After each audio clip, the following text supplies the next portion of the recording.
Hey you guys, it's Dr. BT, and I wanted to talk to you real quick about preeclampsia, severe preeclampsia, eclampsia, HELP syndrome, and DIC, disseminated intravascular coagulation. So we do know that preeclampsia happens after 20 weeks. We know women who are at risk are women who walk into the pregnancy with some chronic hypertension. We know women who have changed partners and have a new partner have a high risk for preeclampsia, or if you've had preeclampsia in the past. So women in those kind of categories may benefit from a daily low-dose aspirin in staving off this. We've seen some studies that show that. So symptoms of preeclampsia are blurred vision or change of vision, dizziness, headache, and right upper quadrant pain, also called epigastric pain, and can be accompanied by vomiting. Signs, so things we see, facial and upper extremity swelling, sacral swelling. So you should never have swelling in your face and in your hands. These are very ominous signs. It tells us that the fluid is escaping out of the vasculature and into the third space. Nystagmus on EOMs. DTRs that are newly hyperactive at +3 or +4, new onset clonus. So all of these can tell us that we are having some issues. So the patho, we have vascular changes in inadequate vascular remodeling, decreased placental perfusion, and hypoxia. So we have some damage to our placenta. We have endothelial cell dysfunction, and the endothelial lining is having issues, so that causes vasospasms of the vessel, increased peripheral resistance or increased blood pressure, and increased endothelial cell permeability, where the plasma leaks out of the vasculature into the third space, and that's what's responsible for all of this swelling. Then we have decreased tissue perfusion. So, diagnostic criteria, move this over, sorry. How do we know that somebody has preeclampsia? Well, the ACOG has a diagnostic criteria. Blood pressure for mild must be, or for preeclampsia, I should say, greater than 140/90 on 2 separate occasions, at least 4 hours apart, greater than 20 weeks gestation. In a woman with a previous normal blood pressure, or severe preeclampsia, greater than 160/110, just once actually, or even minutes apart, so that we can start some antihypertensive therapy. We think about hydralazine, we think about nifedipine for some quick some hypertensive therapy to get them down.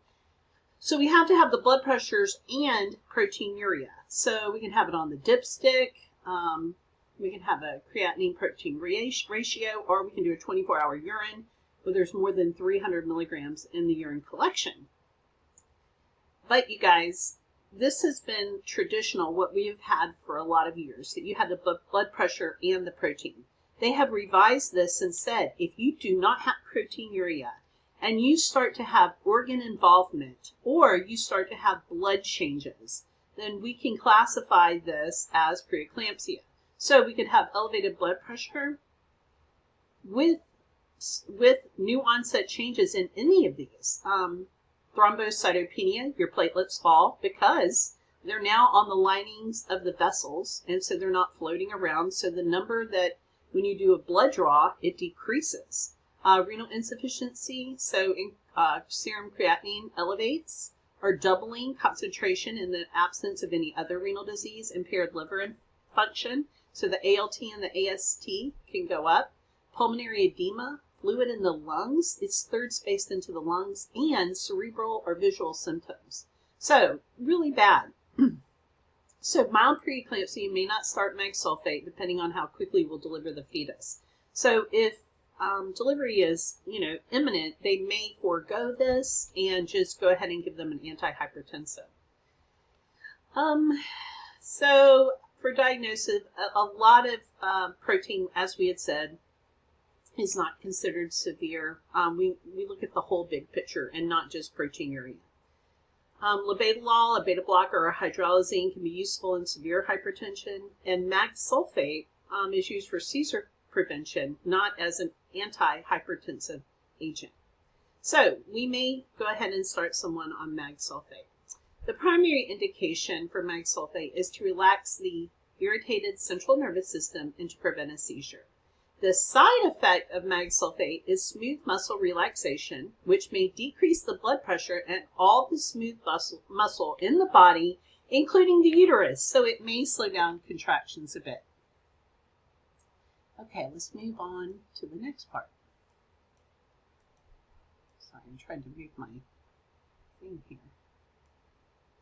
All right, here we go. So when we do start someone on magnesium sulfate, we give it IV. It must be on a pump. We give a loading dose of 4 grams, and then we give 2 grams an hour. Nursing assessments are every 1 to 2 hours and include A&O times 4. So ask the person, what's your name? Where are you? What time is it? What day is it? And why are you here? We want to make sure that we're not giving them too much mag sulfate to over-relax their brain and throw them into a coma. DTRs, same thing. We don't want to cause too much CNS relaxation. So absent DTRs would mean that they were toxic. We always want at least plus 1 DTR. Urine output of at least 30 milliliters an hour. We want to make sure the kidneys are functioning, and the respirations. Lungs are smooth muscles, so we have to count their respirations each hour. Continuous fetal monitoring. Magnesium sulfate can lower the blood pressure and cause uteroplacental insufficiency, otherwise known as late deceleration. So we always have to have them on continuous fetal monitoring. If the patient becomes mag toxic, how you would know that is if they have decreased respirations under 12, no DTRs, change in level of consciousness or urine output. We can reverse this with calcium gluconate, which is the antidote to magnesium sulfate. But you must anticipate that they can have a seizure. So you guys, seizure prevention whenever you have a patient that has high blood pressure and you're worried about them seizing, make sure that you turn the lights off in the room. You want to soothe the CNS by decreasing the amount of irritation. So turn the lights down. Turn the TV off, decrease noises, anything that could relax them. If you think they're going to have a seizure, you definitely want to pad the side rails, put 2 side rails up, make sure that you protect their head, you stay with them, don't put anything in their mouth, don't put anything on them, and then hopefully you'll have your fetal monitoring recording during this as well. We will keep them on mag sulfate for 24 hours after delivery. It's a fetal neuroprotectant, so it protects the fetal brain under 32 weeks. We know that with the evidence, we can see a decrease in cerebral palsy. I do want to show you a placenta that's calcified. So when the maternal pressures are high in the spiral arterioles coming from the uterus, it puts a lot of pressure on the placenta and it can cause damage to the placenta. These are calcification or damage to the placenta. And you can see where it blocks the flow of nutrients and blood supply. This can cause the baby to be very small because blood and oxygen cannot get to the baby because of these blockages of calcium. We can have low birth weight babies or very low birth weight babies. And then if that's the case, then they're at risk for hypoglycemia, cold stress, and respiratory distress. If the patient moves from preeclampsia to severe preeclampsia or eclampsia and she's not delivered, she can deteriorate into HELP syndrome, which is hemolysis of erythrocytes, decreased red blood cells, elevated liver enzymes, increased ALT and AST,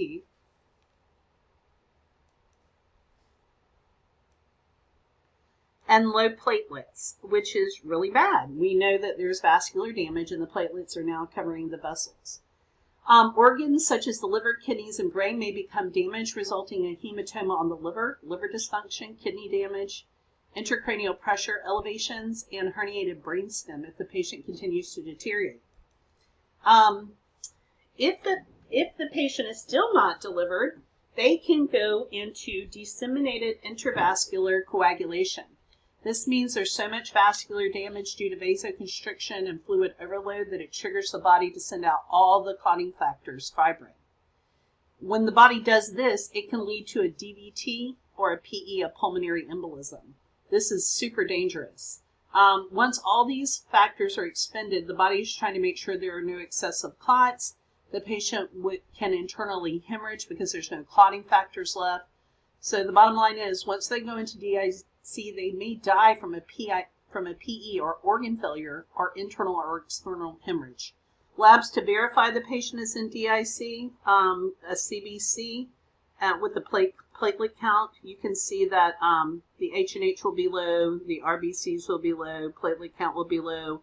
Blood smears will show lysed red blood cells and fragments of red blood cells, and the presence of large platelets, decreased and large platelets.